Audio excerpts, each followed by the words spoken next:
Race number 7 looks this way.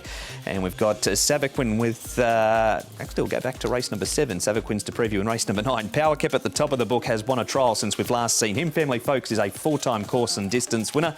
Lucky 8, little unlucky last time. Chateau comes to Happy Valley for the first time. He did win over the 1200 at Newbury. Heroic Master has the hood and the pacifiers coming off. Our Lucky Glory gets the shadow roll on again. Smoky Bear's a last start winner on the all-weather. He comes back into Class 3, as does Victory Scholars, but he raced when 4th behind Hoss in this grade last time, indeed with a cross noseband going on. So that is the field for race number 7. Now the speed map here, Tom, from the 1200 metre barrier shows Smoky Bear rolling to the front. Yeah, he should be able to get a good enough lead from barrier number 2. It's Brendan of Dulla. He has gone forward in the past, and he looks like with his pace he should be able to get there. Victory Scholars is another one that races handy. The odd one out looks to be Endeared, who did actually miss the start last time out, so he could be a little bit further back maybe if he brings those barrier manners to the fore again. But I think it sets it up nicely, Paul, for a Party Warrior from barrier 4 to get a lovely run through with the other horse that's likely to be supported, Lucky 8. Yeah, I think both those two horses will get the best runs. You're right about Endeared. He missed the start and they rushed him forward last time, so maybe they'll just be a little bit impatient if he doesn't over-race and try and get to the back so he doesn't have to have a wide run as such. Chateau went back on his debut, and we know that You're My Everything, he's a one-trick pony. He likes to get back and run on strongly at the end. He's got the claim for Angus Chung again this week, does You're My Everything. But Tom mentioned two of the most fancied runners in the race are Party Warrior and Lucky 8. Nick spoke to the jockey earlier today of Lucky 8. It's Karis Teaton. Karis Teaton, Lucky 8, looks a good ride for you there on Wednesday night, race 7, and he's a horse that you know really well. Yeah, Nick, he ran a good race last time, considering he got a bit of hold up in the straight, and had a great connection with the horse before, so it's nice to get back on him again.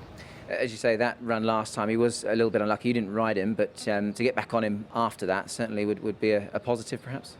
Yeah, like I said, he's in a race where he's capable to win again. He's a horse that has been running well throughout the season, and like you say, consider last time, I think he goes into the race with a good chance.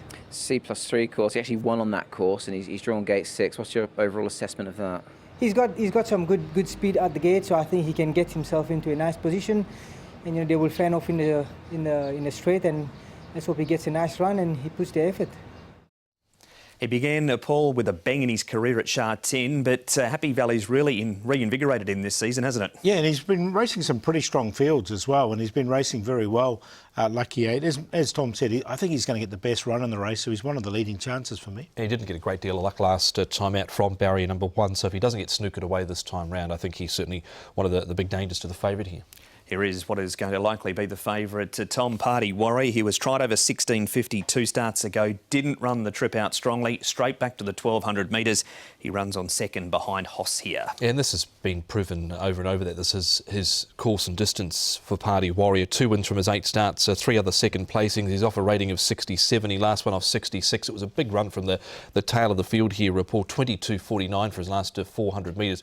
Really made Hoss work for it over the final stages, and it was a really pleasing run, I thought, from him. No, very good run. And Hoss has been in such good form as well, and he's quite progressive. So I think it's a good form race it's come out of, and he deserves to be favourite. How do you see Victory Scholars? Because he hasn't been quite as good in this grade, but he was better there. He was, but it took him a long time to win that race, didn't he? In between races, there was a lot of placings.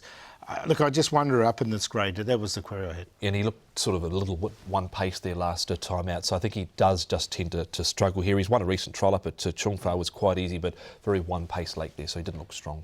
Smoky Bear, Tom, this is some all-weather form down in grade last time as well. He does have a good attribute, certainly on the C+3. He's got that early speed. Yeah, and I think he probably found the right sort of opportunity last time out, and prior to that he had been knocking on the door. He won this race by a narrow margin over Cool Blue, but up in Class 3 is the thing that I worry about, Paul. Yeah, I agree as well. Look, and again, I wonder if the all-weather's going to be his go, and he just got there winning this race. So, look, yeah, I didn't quite get him in. He was on the cusp, but he didn't make it. Wait till he gets a class drop again, perhaps. Now, the C+3 course, Paul, we know when the rail's in the extreme position, the inside gates have such a tremendous record. 23% win rate from barrier number 1 at the 1200. Yeah, exactly. So, look, if you're drawn inside, you're halfway there, looking at those stats as well. So barrier number 4 is where the favourite's likely to come out, and that's pretty favourable.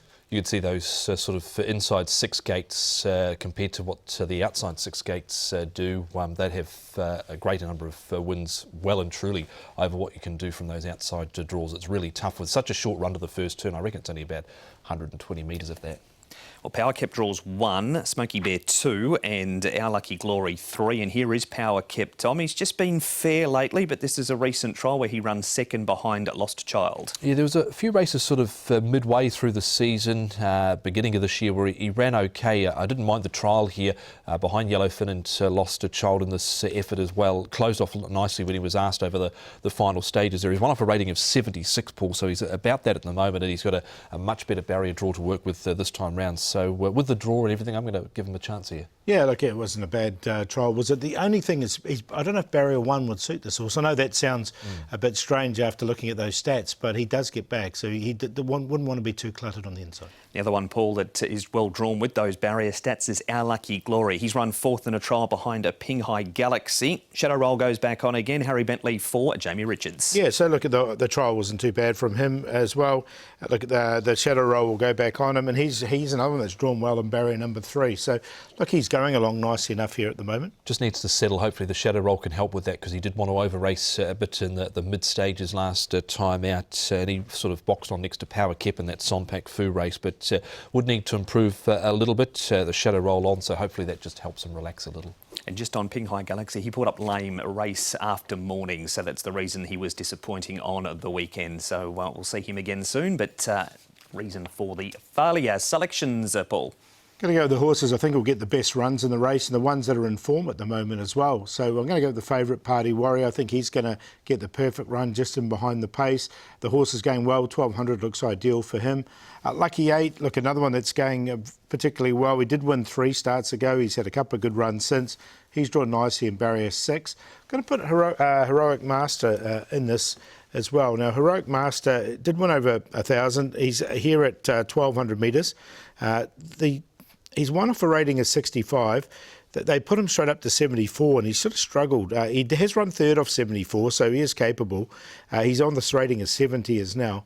But he did win over 1,200 metres overseas before he got here, and won at a massive prize here as number 12, Namjong Sings. I've just liked the way he's finished off his last starts. He's got a lightweight. He's won off 67 and 68, and he is rated 61 now. So 7, 3, 6 and 12. 7, 3, 1 and 6 I've gone with here. I think that Party Warrior can win. He showed a really good turn of foot last time out, coming from basically last at the top of the straight to come out and after Hoss, and was only beaten a narrow margin there. This is his go course and distance, and Zach Purton rides. He's had a good association with this horse in the past. 7, Party Warrior. Lucky 8, I think, is one of the main dangers. He was a bit unlucky last time out behind Nordic Dragon, not being beaten overly far. He was 3 back on the fence. He should get a nice run here for Karis Teton and Ricky. Power Kept from the draw. He's off about his last winning mark, and didn't mind his recent barrier trial. And Heroic Master, the other one, still not overly convinced by 1,200 metres for him, but the hood, the pacifiers come off midfield on the fence, and he was also held up a bit late last time out. 7, 3, 1 and 6.